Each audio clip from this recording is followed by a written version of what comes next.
오늘 설교 제목이 10월에 5월을 산다. 제가 생각해봐도 설교 제목이 아주 특이해요.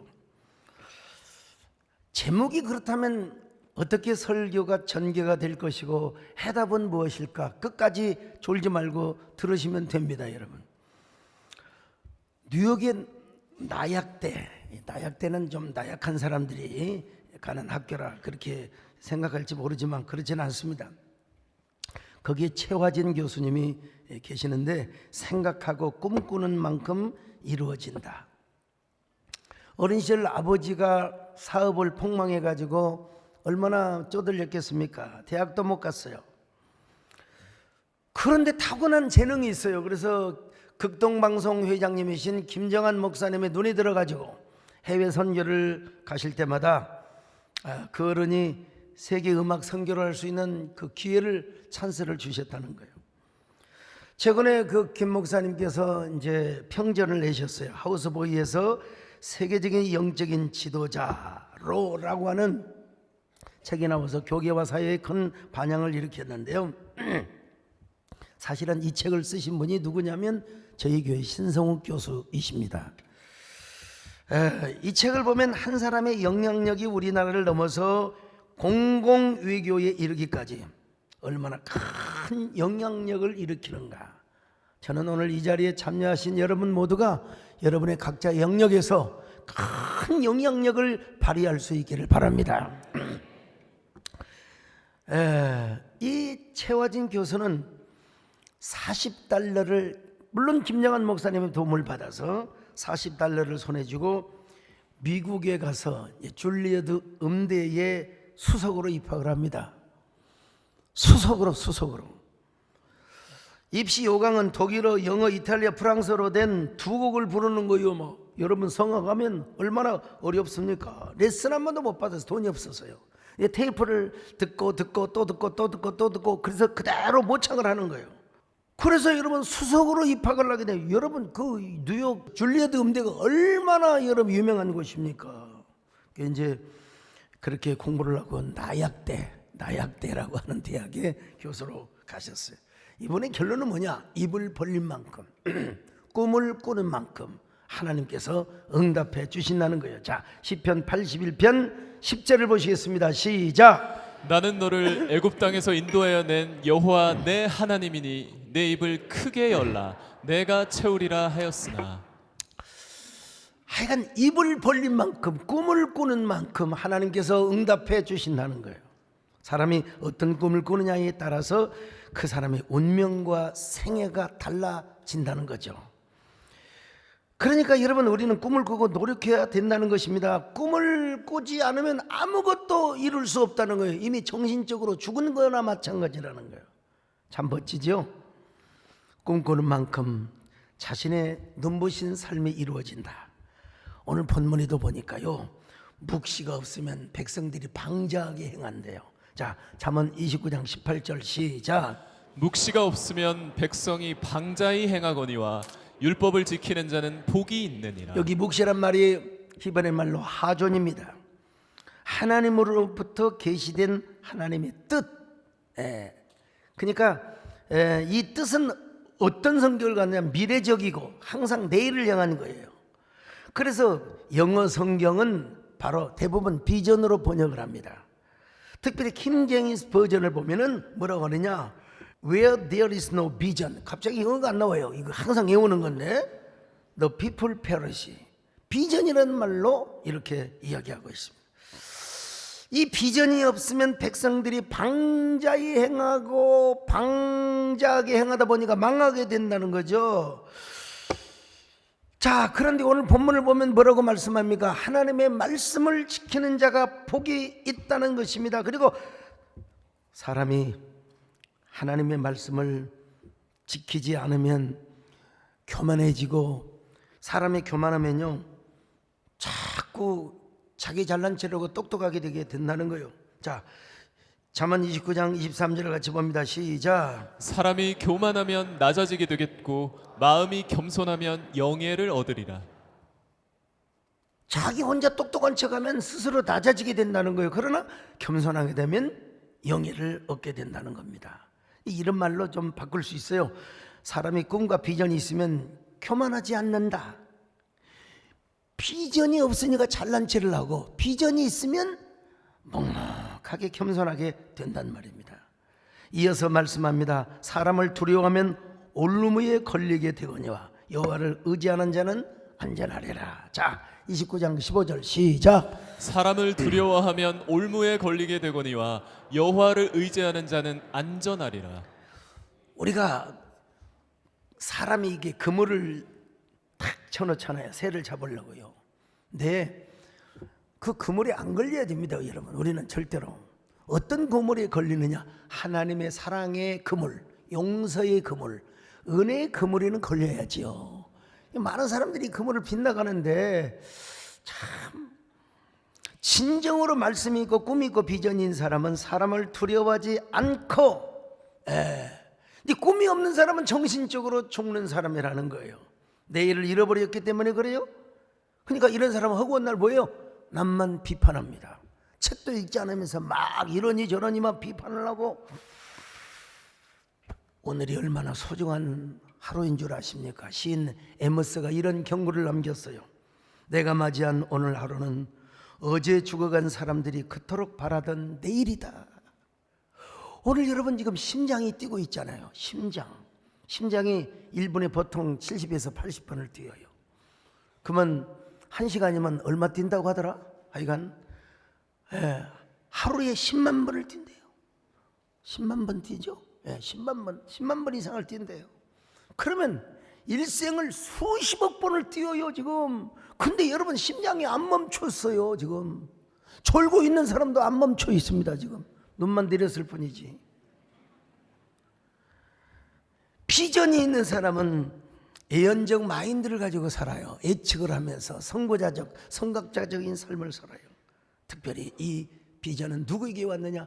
하나님으로부터 온 비전입니다. 자, 사도행전 2장 17절로 18절을 봅니다. 시작. 하나님이 말씀하시기를 말세에 내가 내 영을 모든 육체에 부어주리니 너희의 자녀들은 예언할 것이요 너희의 젊은이들은 환상을 보고 너희의 늙은이들은 꿈을 꾸리라. 그때 내가 내 영을 내 남종과 여종들에게 부어주리니 그들이 예언할 것이요. 자, 하나님의 영을 받는 사람은 환상과 비전을 본다. 예수 그리스도 안에 있는 한 우리는 언제나 꿈을 꾸며 우리는 비전을 갖는다. 오늘 여러분 심장 속에 꿈이 있기를 축원합니다. 심장이 박동거릴 때마다 내일을 생각하시기를 바랍니다. 내일을 살아요. 그래서 이 하존 비전이라는 말은 구약 예언서 선지서에는 다바르로 대칭이 됩니다. 다바르와 또 연관이 됩니다. 다바르는 뭐예요? 하나님의 말씀입니다. 그러니까 하나님의 영과 말씀을 받는 사람은 언제나 뭐예요? 내일을 꾸고 머지않아 우리는 저 영원한 천국의 꿈을 꾸게 되는 거예요. 근데 이제 보통 아이 목사님 꿈은 젊을 때 꾸는 거지 뭐 나이 먹었는데 뭐 잘 죽는 꿈이야 꿔야지. 사람들이 꿈을 나이에 맞춰요. 나이에 맞춰. 여러분 나이에 맞추는 꿈을 꾸다 보면 아무것도 못해요. 아무 생각도 못해요. 그냥 일반적으로 나이라고 하는 것은 내가 하려는 것을 못 잡게 만드는 거예요. 못 잡게 붙드는 겁니다. 아, 내 나이가 몇인데 무슨 꿈을 꾸고 내가 비전을 갖느냐고. 마음에서 이런 소리가 나와요. 네 주지를 날라고. 그 여러 사람들이 그래요. 당신 나이가 몇인데 집구석에 가만히 있지 뭔 산을 다니고 말이야 산책을 하고 다니냐고. 반드시 여러분 기억해야 할 노래가 있습니다. 여러분 그 노래 아세요? 내 나이가 어때서 등산하기 딱 좋은 나이인데.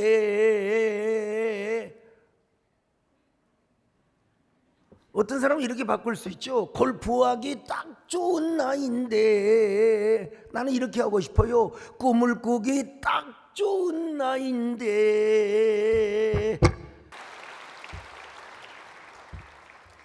또 기억할 것이 있어요. 세계적으로 가장 큰 업적을 세운 사람들의 대부분이 나이 먹어서 세웠어. 나이 먹었어요.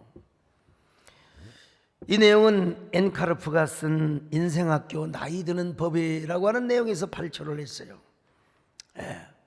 이 책을 보면 나이 드는 것을 두려워하지 말라는 거예요. 두려워하지 말라는. 나이 드는 것은 일생에 거쳐서 일어난 하나의 과정이자 발전의 오퍼처니티, 기회라는 거예요. 오히려 인생과 인생, 그리고 저 우리의 삶과 저 천국을 연결하는 고리가 된다는 거예요. 나이 먹는 것은 연결 과정이 된다는 겁니다, 여러분. 자, 그 책을 보면 프랑스의 프란시스코 고야라고 하죠. 프란시스코 고야는 66세부터 전쟁의 참화를 그리기 시작했습니다. 그리고 80세에도 계속 그림을 그리고 그림을 배웠다는 것입니다. 메가더 장군은 인천 상륙작전 할 때,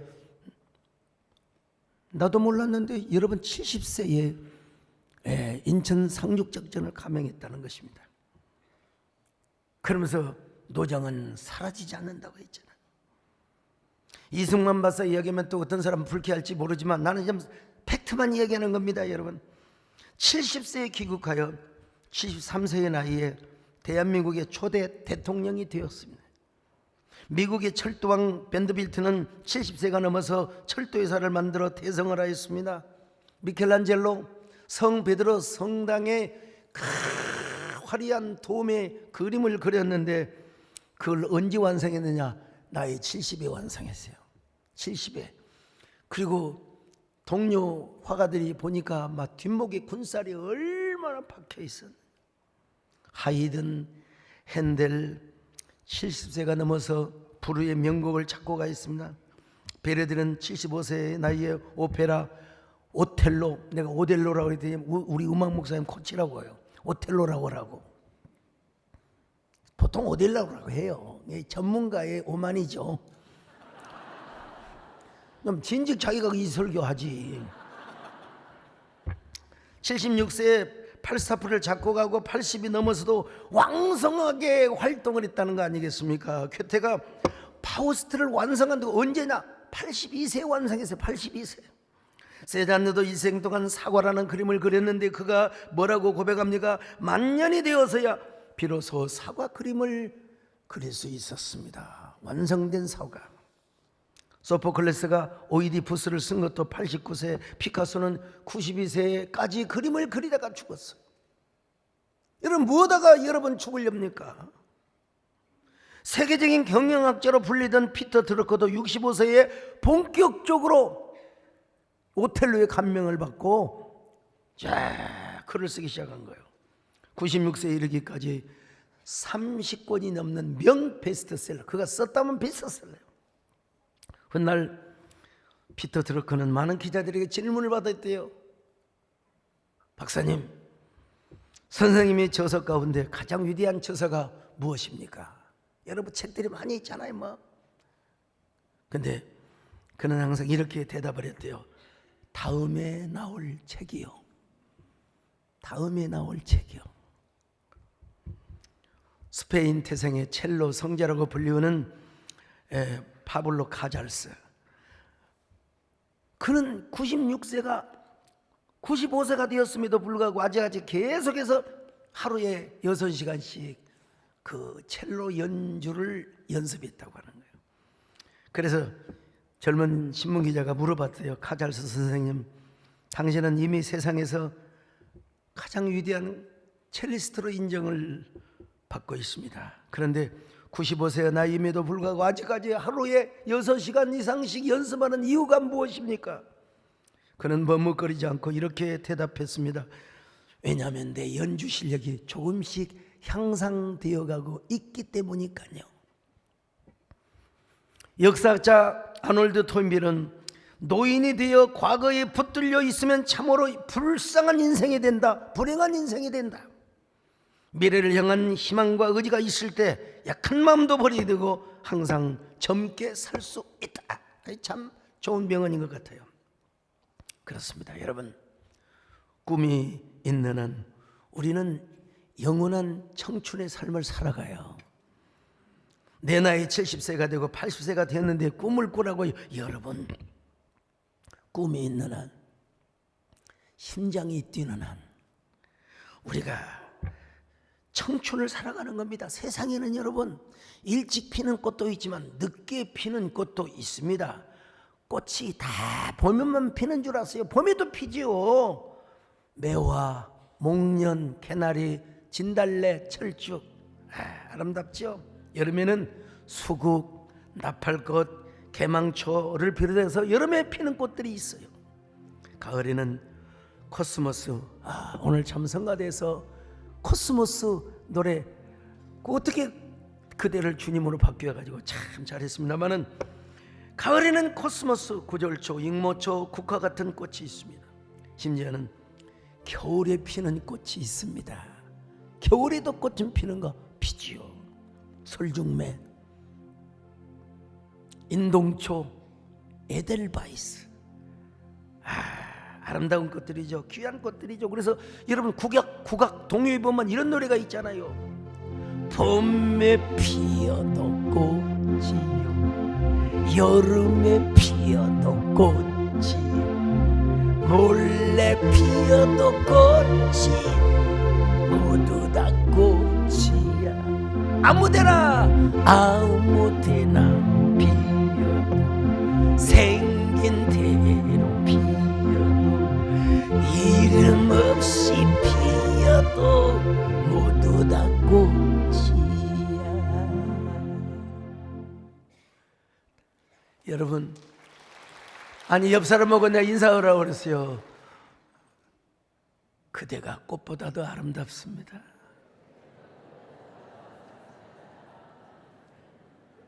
뭐 젊은 낯선 남매가 있어도 괜찮아요. 그대가, 할머니도 좋아요. 할머니라고 하지 마세요. 권사님이 꽃보다 더 곱습니다. 우리 인생이 그래요. 일찍 피우는 매화 같은 인생도 있어요. 중년에 피는 수국, 해바라기, 늦가을이 아름다운 코스모스와 고매한 자태를 보여주는 뭐요? 국화 인생도 있습니다. 겨울에 피는 설중매, 동백꽃, 인동초 같은 꽃도 있어요. 에델바이스, 히말라야 산맥에 피는. 성경을 보면은 아벨과 같이 일찍 피는 꽃이 있어요. 그러나 여러분, 아브라함을 보세요. 100세에 하나님께서 약속하신 이삭을 안아보게 해서 주었지 않습니까? 갈렙은 85세에 이 산지를 내게 주소서. 85세 되신 분들 힘없다고 하지 마세요. 갈렙은 창검을 말을 타고 이리야 하면서 여러분 안악자손의 후예들을 물리쳤다는 사실이에요. 안나 권사님이라고 불러야 되겠죠. 할머니는 85세에 메시아가 오는 모습을 보았으며, 사도 요한도 90이 넘어서 저 판모섬에서 요한계시록의 환상을 보고 받았었습니다. 모세는 80에 하나님의 부르심을 받고, 여러분 아마 제가 봐도 적어도 아무리 빨라도 100세에, 아무리 늦어도 100세에 창세기, 출애굽기, 신명기, 아마 신명기는 조금 늦게 기록이 되었지 않았을까 싶은데, 어쨌든 간에 100세 이후에 모세오경을 기록했다는 사실입니다. 100세 산다 한들 대부분 아이고 좋은 날 받아서 내가 편안하게 죽었으면 좋겠다. 모세는 120세까지 눈이 흐리지 아니하고 하나님 말씀을 잘 기록했다는 것입니다.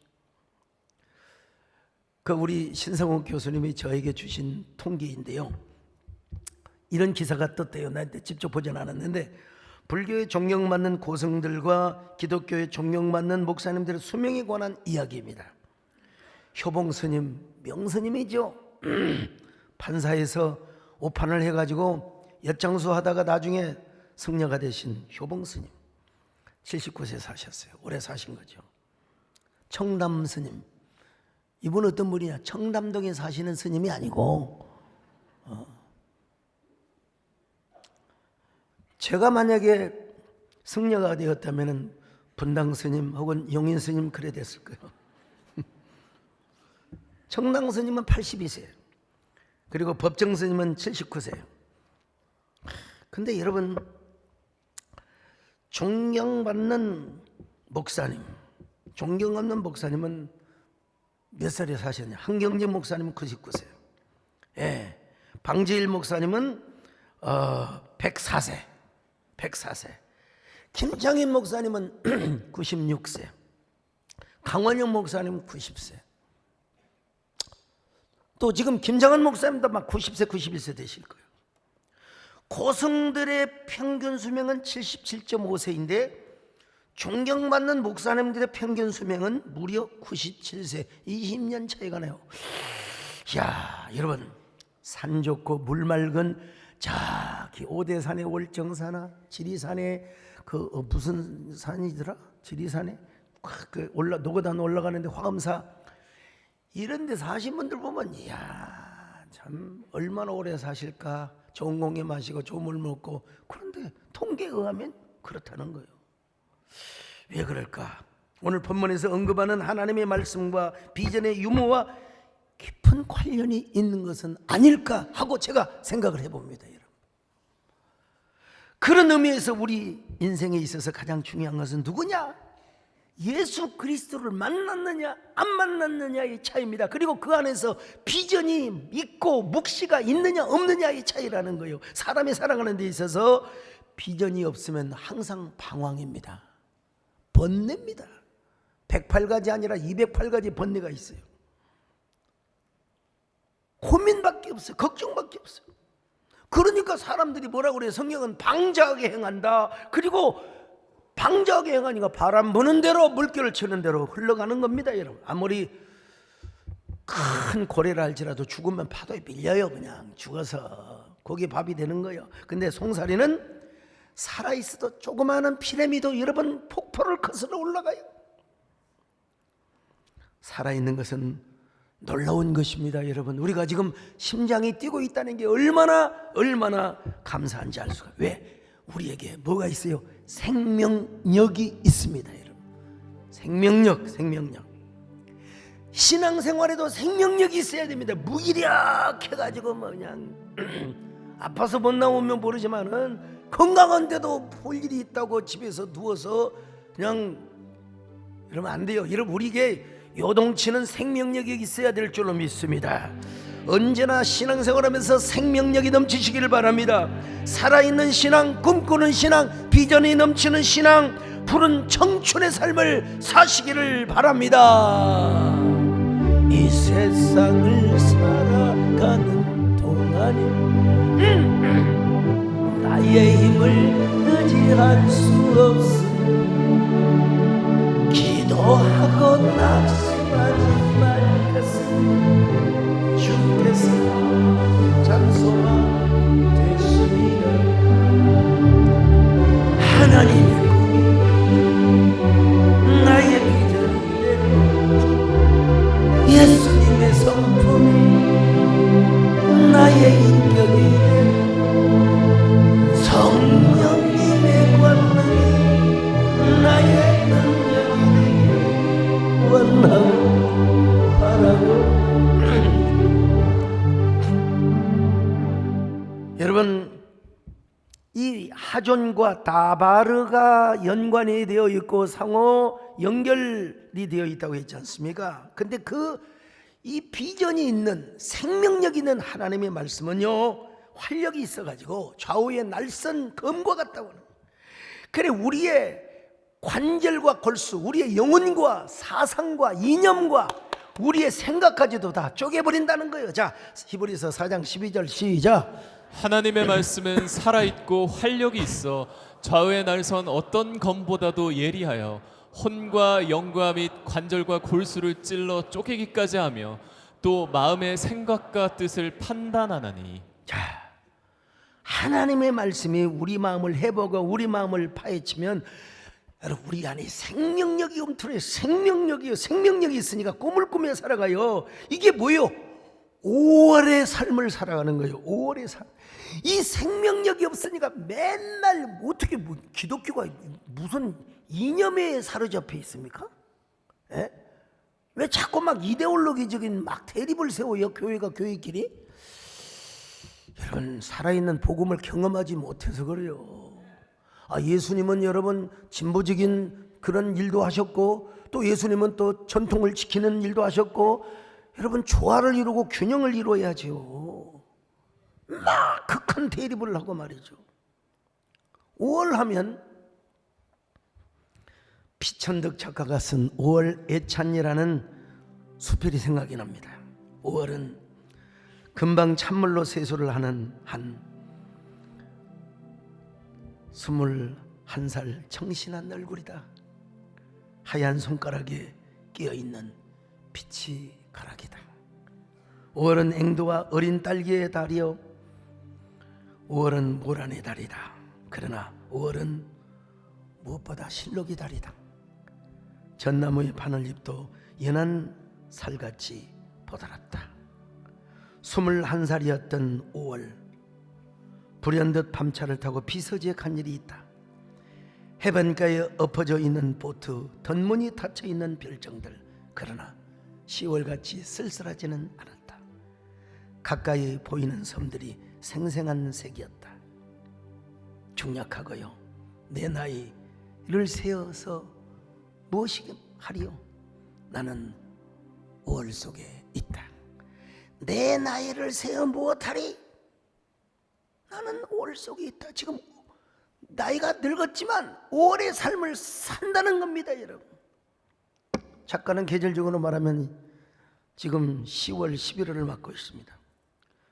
내 자신의 삶은 5월에 있다는 거예요. 5월의 삶을 살고 있다는 거예요.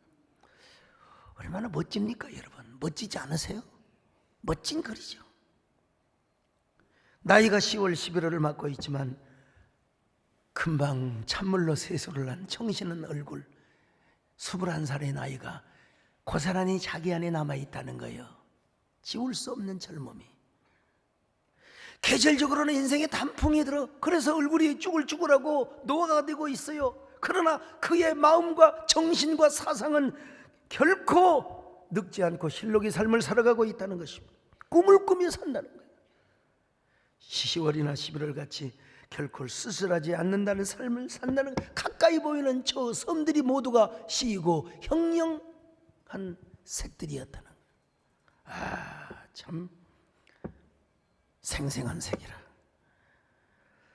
피천득 작가도 자신의 나이를 인정하지 않는 건 아니에요. 내 나이를 세어서 무엇하리? 자기 나이를 알고 있어요. 그럼에도 불구하고 그는 5월 속에 산다는 것입니다. 그래서 나도 5월의 삶을 살아야 되겠구나. 여러분도 5월을 사시기를 축원합니다. 아니, 저라고 해서 무슨 나이를 못 느낍니까? 저도 나이 먹으니까 탈진도 오고 피곤도 하고 겉사람이 후패하는 걸 보죠. 엘보그도 상에서 얼마 전까지는 청년들 탁 턱걸이에서 꺾는 재미 지금도 할 수 있어요. 근데 이 정형외과 닥터가 하지 말라고 그래요. 턱걸이도 하지 말라고 그러고. 턱걸이 20개, 25개. 이게 참 과시하던 때가 지금 한두 달 전이었는데 지금 잠시 안 하고 있는데 이제 다음 주 하려고 합니다. 아무튼 저 자신과 싸우며 살아갑니다. 어제 저녁에도 산을 가는데 뭐 그렇게 에어컨보다 더 시원한 바람이 부는데 땀이 펄펄 내리는 거예요. 참, 제가 산행을 하다 보면 어두운 밤에 몸도 성치 않으신 것 같아요. 허리도 구부정하셔가지고 지팡이를 짚고 얕은 야산, 높은 산은 아니지만 야산을 이렇게 산행하시는 모습을 저녁에 그것도 후라시로. 아유, 안타까워서 어르신 조심히 다녀오세요. 쭉 보더니 목사님 아니신가요? 참 그런 사람의 삶이 5월처럼 느껴지는 거예요. 어떤 분이 저에게 친한 친구인데 저에게 찾아왔어요. 찾아와가지고 내 기도하고 응답받고 왔다고. 응답이 뭐냐? 대단한 응답인 줄 알았는데 소 목사님이 하나님께서 소 목사님을 하여금 골프를 치라고 하십니다. 목사님 아직도 골프의 재미를 모르시죠? 불쌍합니다. 불쌍. 골프는 이 땅에서 최고의 기쁨을 가져다 주는 운동입니다. 그래요? 우리 남녀 양로님도 미국 갔다 오셔서 잠도 안 오시고 진짜 그런데 가서 골프 치고 와서 잠들었다고 하시더만. 좀 그럼 저도 데리고 다니세요. 내가 걸어라도 다닐 테니까. 골프장은 색깔로 말하면 푼독색과 같아서 시편 23편에 나오는 푸른 초장과 같대요. 골프장에서 들리는 바람 소리는 청아한 계곡 물소리 같아서 그 소리를 들으면 모든 잡념이 다 물러간다는 거예요. 그리고 사랑하는 사람과 골프를 치면 벌써 왈프를 춤을 추는 것과 똑같대요. 황정원장은 그렇습니까? 아이고 참. 이제 물어봤죠. 골프장에 가면 깊은 사색에 빠집니까? 아주 창의적인 세계가 열립니까? 나는 홀로 산을 거닐 때 시가 나오고 이 세상은 시가 아닌 인생이 하나도 없습니다.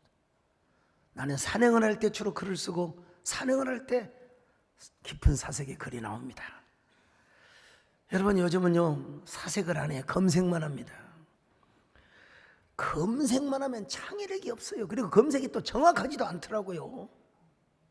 제가 다음 주 설교를 준비하면서 검색을 인용했더니 이상하다 해가지고 그 책을 구해와서 봤더니 사실과 다르더라고요. 그래서 고쳤어요. 아, 이 검색의 위험함이 이렇게, 인터넷이 이렇게 위험하구나. 검색은 누구나 할 수 있습니다. 그러나 틀릴 수 있어요. 그 검색을 가지고 우리는 뭘 해야 되느냐? 창의력을 발휘해야 됩니다. 창의력. 요즘 세상은요, 우리가 사는 세상은 창의력이 없으면은 불가능한 세상이요. 창의력이 없으니까 맨날 뭐예요? 꼰대가 되는 거요. 나만 옳고 너는 싫다. 그리고 늘 남을 비판하는 겁니다. 성경에 보면 끊임없이 사색하며 원망하지 않고 불평하지 않고 오래 삶을 살았던 한 사람이 소개됩니다. 누굽니까? 미스터 요셉이죠. 세상에 꿈 때문에 노예로 팔려가다니 꿈 때문에 감옥에 가다니 우리 요셉의 스토리를 너무나 잘 알지 않습니까 여러분? 그러나 그는 감옥에서 얼마나 사색을 많이 하고 하나님의 말씀으로 연단을 받았겠습니까? 자, 시편 105편 17절로 19절 시작. 그가 한 사람을 앞서 보내셨으며 요셉이 종으로 팔렸도다. 그의 발은 착고를 차고 그의 몸은 쇠사슬에 매었으니 곧 여호와의 말씀이 응할 때까지라. 그의 말씀이 그를 단련하였도다. 자, 얼마나 많은 말씀에 되새김질을 했을까? 얼마나 많은 영적인 사색을 했을까? 마침내 그는 술관원장을 만나서 애굽의 총리 대신이 됩니다. 애굽 국민들뿐만 아니라 근동의 지역의 모든 사람들을 먹여 살려요. 자기의 모든 형제, 아버지, 이분 어머니까지 다 먹여 살려요. 그는 죽을 때도 꿈을 꿉니다. 죽는 순간 오래 꿈을 꿨어요. 형제들에게 우리의 후대에 몇 대가 지나면 이제 우리의 후손이 출애굽을 하게 될 텐데 내 유고를 만들어서 미라를 만들어서 내 미라도 내 열조의 조상의 그 누운 곳에 나를 장사 지내달라고. 창세기 50장 25절 같이 봅니다. 시작. 요셉이 또 이스라엘 자손에게 맹세시켜 이르기를 하나님이 반드시 당신들을 돌보시리니 당신들은 여기서 내 해골을 메고 올라가겠다 하라 하였더라. 여러분 그 꿈은 그대로 이루어집니다. 그대로 이루어집니다. 그래서 여러분 저 여호수아에 보니까 요셉의 유고를 야곱이 묻혀있는 그곳에 그대로 창사를 지냈다고 했어요. 왜 그랬을까요? 꿈을 꾸고 창의적인 삶을 살았기 때문에요. 애굽에 묻히지 않았어요. 자, 여호수아 24장 32절 시작. 또 이스라엘 자손이 애굽에서 가져온 요셉의 뼈를 세겜에 장사하였으니 이곳은 야곱이 베크스타를 주고 세겜의 아버지 하몰의 자손들에게서 산 밭이라. 그것이 요셉 자손의 기업이 되었더라. 사람이요, 인간은 창의적인 존재가 돼야 됩니다. 항상 과거에 매여 살면 안 돼요. 우리나라에 우리나라도 노벨 문학상을 이제 받게 되었습니다만은 알베르 까미라고 하는 소설가가 있어요. 유명한 이방인. 그리고 또 시지프스라는 소설이 있죠. 이 소설 시지프스라는 소설은 어디까지나 그리스 신화를 소재로 삼는 거예요.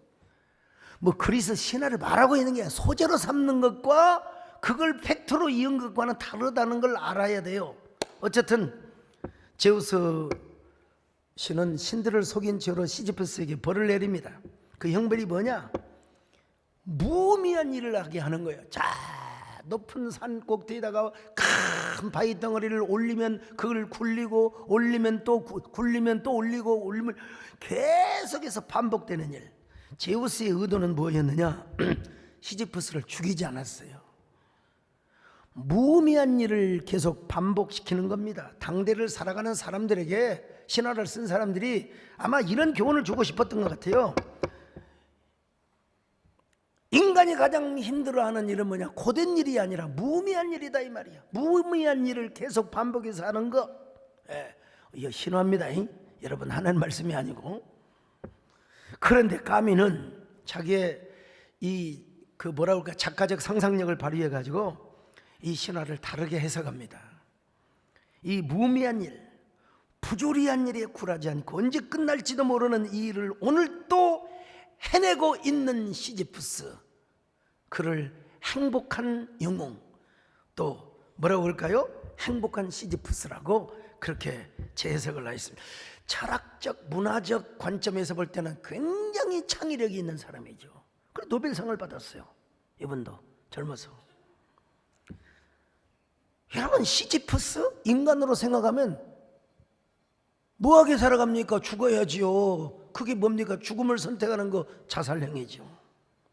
그러면 모든 무의미와 부조리가 끝날 것 아니겠습니까?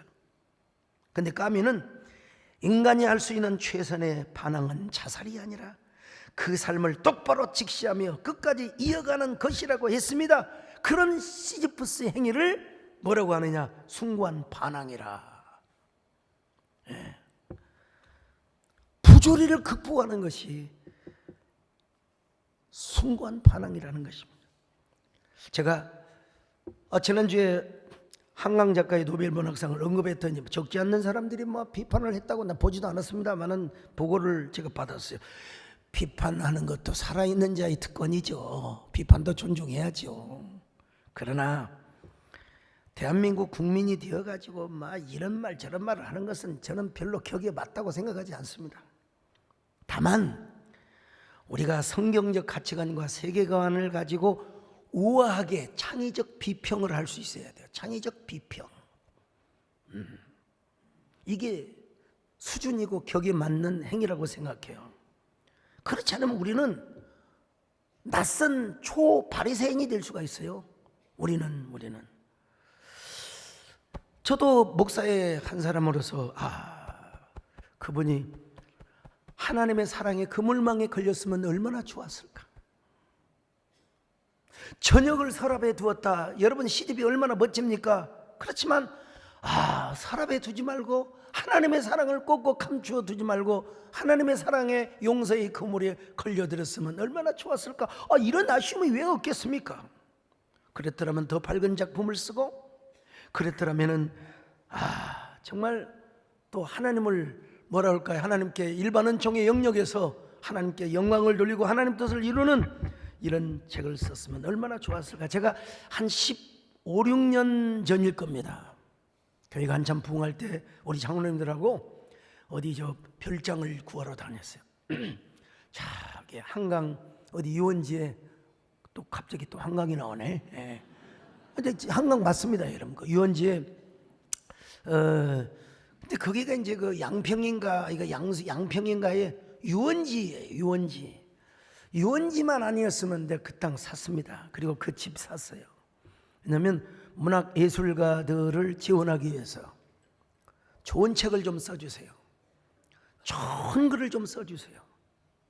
꼭 예수님 일이 안 나오더라도 좀 인류 발전과 보편적 인류에, 그리고 그리스도의 사랑의 정신이 깃든 그런 글 써주시면 됩니다. 렌트비도 받지 않아. 쌀도 음식도 다 제공해주고 자동차도 한 2대 두고 자유롭게 타고 다니고.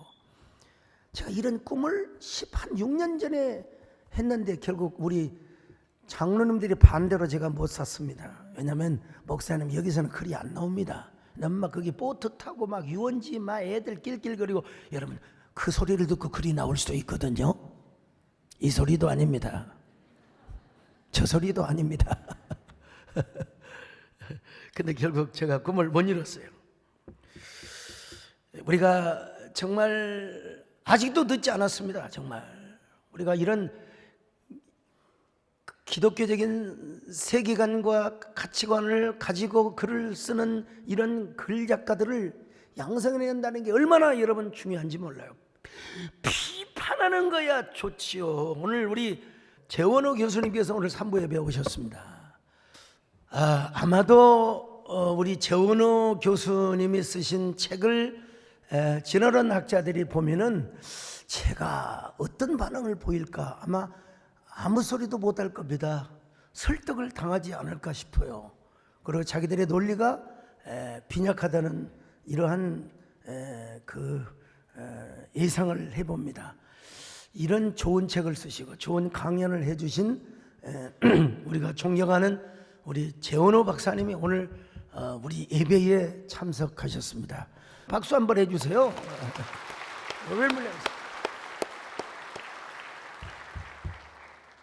난 이 책을 보면서 이거야 뭐 많은 분들이 막 그냥 성경적으로 진화론은 아니다 하는데 그리고 무조건 막 6,000년설을 주장하고 하는데 우리 교수님이 책을 보니까 진화론 자들을 설득도 할 수 있고 소통할 수 있고 대화도 할 수 있구나. 그것도 격이 있게 우아하게. 물론 창조론을 주장하시죠. 창조론을 믿으시죠. 그러니까 교회 장로님이시죠. 여러분, 그렇습니다. 우리에게 하나님의 묵시가 있는 한 우리는 바람 부는 대로 물결 치는 대로 우리가 살아갈 수가 없습니다. 심장이 뛰는 한 우리는 바람과 맞서 싸울 수 있습니다. 파도와 싸울 수 있습니다, 여러분. 그래서 아까 성가대에서 그랬잖아요. 심장이 뛰는 한 포기하지 마세요. 눈시울이 젖어 있는 한 좌절하지 마세요. 이번에 그 전철역에다가 붙이는 그 글귀를 바꾸지 않은 이제 가을이 되었으니까 뭐라고 쓴 줄 아십니까? 이제 다음 주면 걸릴 거요. 그대가 있으니 해도 뜨지요. 그대가 없으면 태양도 뜨지 않습니다. 물론 물리학적으로 태양이 뜨는 건 아니죠. 지구가 도는 거죠. 그리고 중력의 법칙에 의해서 우리는 이렇게 걸어다닐 수 있습니다. 여러분, 걸어다닐 수 있어요. 근데 우리 마음은 얼마든지 여러분 젊어질 수 있고 예수 그리스도 안에서 오래 삶을 살 수 있습니다. 예수 그리스도의 심장이 우리 속에 뛰는 한 우리는 찬물로 세수하고, 저는 찬물로 그 샤워를 하지만 여러분 또 함부로 하지 마세요. 심장 멈추고 곤란하니까.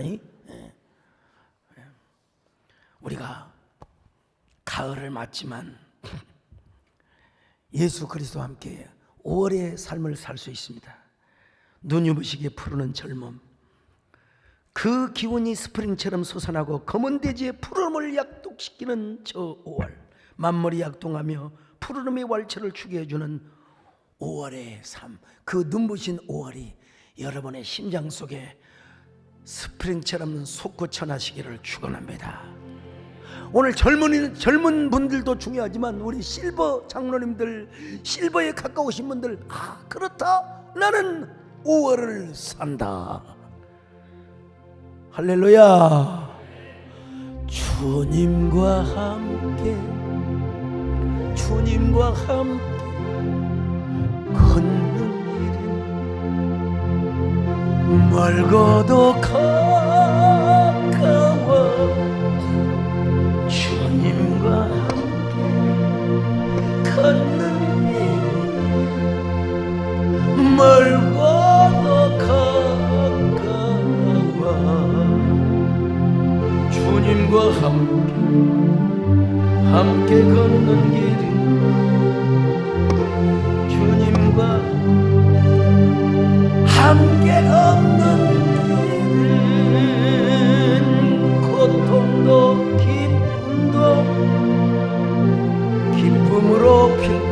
믿음으로 변한 겁니다. 여러분, 주여 나의 삶에 환경에 지배당하지 않고 계절의 지배를 당하지 않고 오늘 우리는 5월을 살아가게 하여 주옵소서. 내 인생의 색깔이 연두빛이 되게 하여 주옵소서. 전나무 잎사귀도 보드랍고 부드러운 것처럼 우리의 삶이 그렇게, 우리 마음이 그렇게 부드러워지게 하여 주옵소서. 행악하지 않게 하여 주옵소서. 꿈을 꾸게 하여 주옵소서. 하나님, 싱싱하고 풋풋한 삶을 살기를 바랍니다. 우리 모두 그런 삶을 살 수 있도록 은혜 베풀어 주시옵소서. 우리 안에 하존이 머물게 하여 주옵시고 다바르가 머물게 하여 주옵시고 꿈이 머물며 말씀이 머무는 귀한 저희들 되게 하여 주옵소서. 그리고 영원한 천국에서 함께 영생의 삶을 사는 우리가 소망을 가지고 살아갈 수 있도록 은혜 베풀어 주시옵소서. 예수님의 이름으로 기도 올리옵나이다.